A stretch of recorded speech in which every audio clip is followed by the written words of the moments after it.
Um dia após a visita do ministro da Integração Nacional a Natal, secretários de Recursos Hídricos do Nordeste se reuniram aqui para discutir formas de enfrentamento à seca. O Rio Grande do Norte vai precisar fazer adequações para receber água da transposição do Rio São Francisco.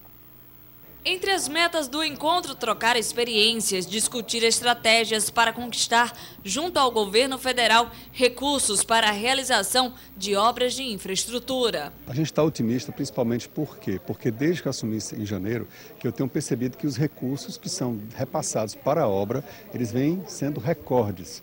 Então, durante o ano 2015, nós nunca tivemos tanto recursos repassados para a obra de transposição como agora. Participaram da reunião secretários de Recursos Hídricos de todo o Nordeste. Paraíba e Pernambuco vivem uma situação ainda mais crítica que o Rio Grande do Norte.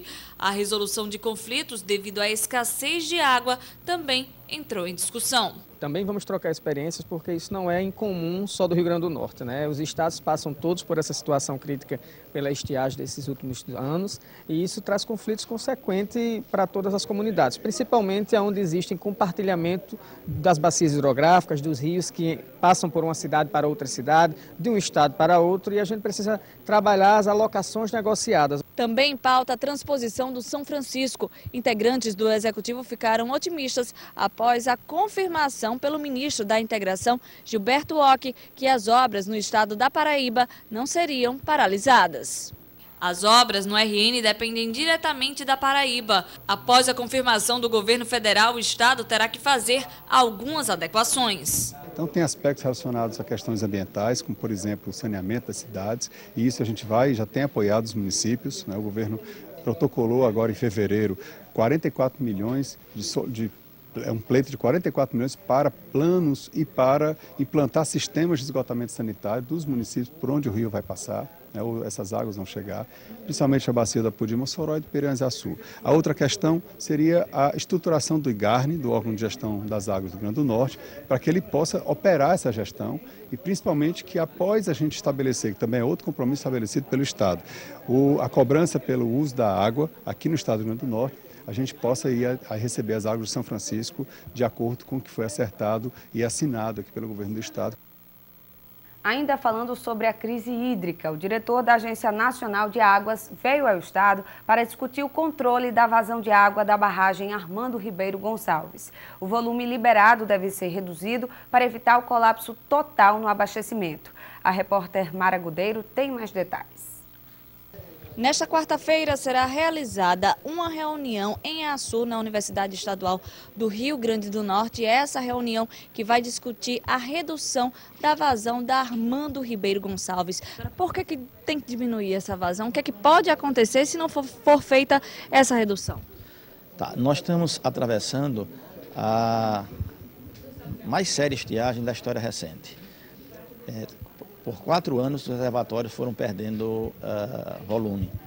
E, infelizmente, a perspectiva, a gente espera que não seja assim, mas a perspectiva é de que o próximo ano também seja um ano de chuvas abaixo da média.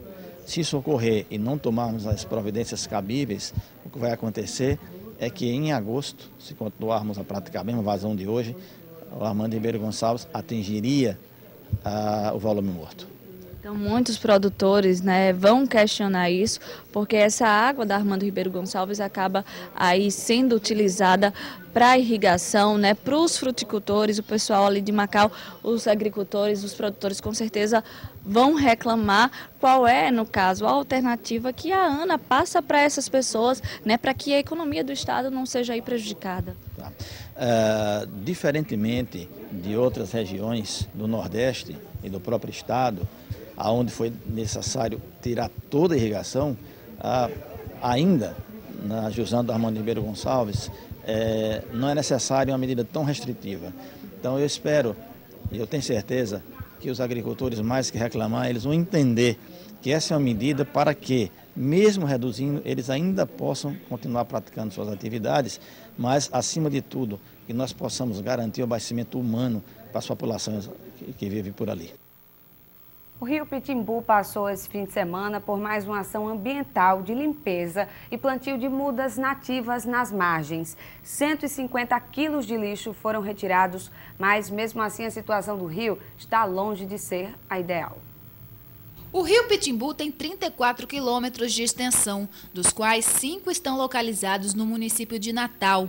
Responsável pelo abastecimento de água de cerca de 30% da população da capital, hoje o afluente vive um momento preocupante. Poluição e assoreamento são alguns dos principais fatores que contribuem para a degradação do rio. Esse trecho do rio Pitimbu que nós estamos agora é o que passa por baixo do prolongamento da Avenida Prudente de Moraes.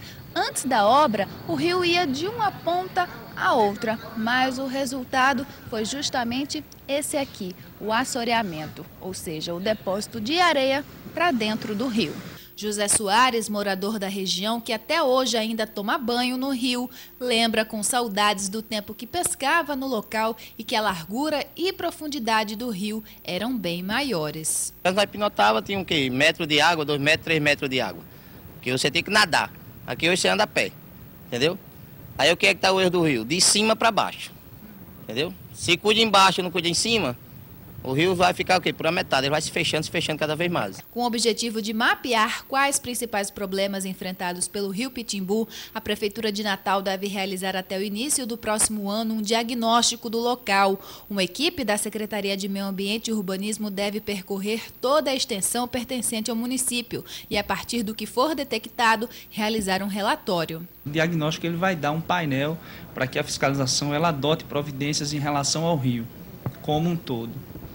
A ideia é que até início já deveríamos ter feito antes, não fizemos pelas inúmeras demandas ambientais que nós temos para atender, mas a ideia é que até início do próximo ano esse diagnóstico esteja pronto e a fiscalização desencadeie uma série de ações no sentido de resolver os problemas ambientais que afetam o rio Pitimbu no trecho de Natal. O supervisor de fiscalização ambiental da CEMURB destaca a importância da consciência da população, que na maioria das vezes é a responsável pela degradação do Pitimbu. O descarte de sacos plásticos, garrafas, além do cultivo de monocultura e criação de animais às margens do rio, tem sido um grande problema para a manutenção do afluente. O principal instrumento para mudar a forma de pensar é a educação ambiental, né?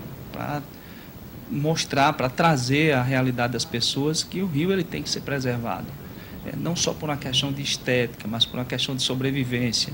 Praticamente 1/3 da população de Natal depende das águas desse rio. Então é importante que essa população que depende desse rio faça o seu papel. Inclusive é um dever constitucional. É dever do poder público cuidar do meio ambiente e a coletividade também tem essa responsabilidade. Para José, fica a preocupação com as gerações futuras. Será que ainda vão ver vivo o rio Pitimbu? Nós já estamos ficando velhos. E nossos filhos, como é que fica? Hoje nós vamos no rio tomar um banho, beleza. E daqui para 10 anos para frente? A seguir, a Orquestra Sinfônica do Estado faz a apresentação gratuita amanhã no Teatro Riachuelo. E ainda, Centro Especializado em População de Rua faz trabalho para reduzir o número de pessoas em situação de risco na área do Baldo, oferecendo apoio e direcionamento. A gente volta daqui a pouquinho. Agora são 8h20.